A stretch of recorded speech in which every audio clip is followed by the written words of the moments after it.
పాస్టర్లకు కూడా పొందాలి మారు మనసు. ఎందుకంటే పాస్టర్ల దగ్గర ఉండే పాస్టర్ల దగ్గర ఉంటాయి. అర్థమైందా? దేవునికి స్తోత్రం. జనానికి చెప్పి చెప్పి చెప్పి ప్రార్థన చేయండి చేయండి చేయండి అని ఏం చేయడు ప్రార్థన. బాగా వాక్యం చదవాలి, వాక్యం ఖడ్గం, వాక్యం పాలు, వాక్యం మిల్క్ అని చెప్పి ఇవన్నీ చెప్పి ఏం చదవడు వాక్యం. దేవునికి స్తోత్రం కలుగును గాక.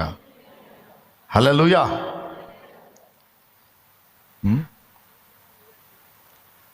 ఎప్పుడు కోట ఉందంటే అప్పుడు వేస్తాడు ముందు బైబిల్ వేసి ఇక 4 ముక్కలు చదివేది ఇక పోయేది. అట్లా కాదు, వాక్యాన్ని బాగా జాగ్రత్తగా ధ్యానించుకోవాలా, అనేక రీతిలో దాన్ని తెలుసుకుంటూ ఉండాలి. అదొక సాధన. భాష గారు ఒక ఆయన కూటానికి ముందు బైబిల్ రెడీ చేసుకొని, రెఫరెన్సెస్ గుర్తుండవుగా రెడీ చేసుకొని అందులో చీపురు పుల్లలు పెట్టి స్నానానికి పోయాడంట.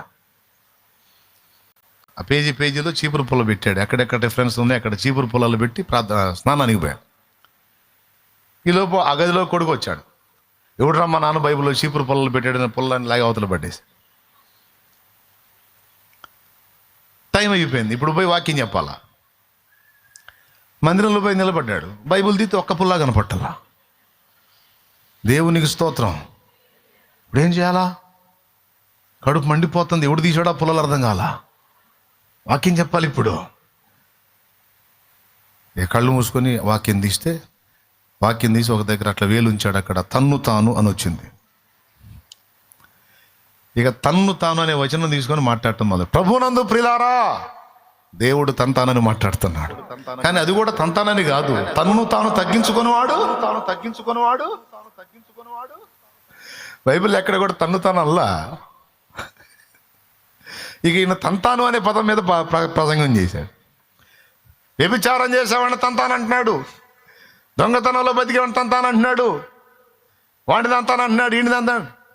గుర్తుపెట్టుకోండి, అందరికీ తన్నే. పొలాలు తీసినోడు కూడా తంతానంటున్నాడు.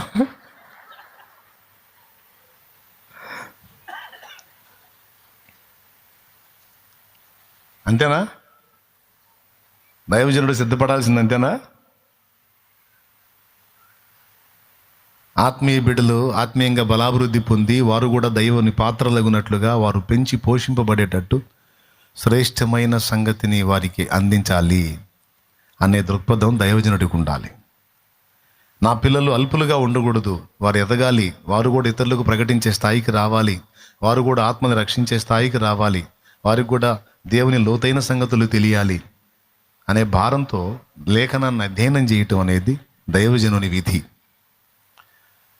అలా చేయనప్పుడు వాడు బాధ్యత రాహిత్యంగా ప్రవర్తిస్తున్నాడు. అలా ఉన్నవాడిని మరి దేవుడు ఏమని పిలుస్తాడు?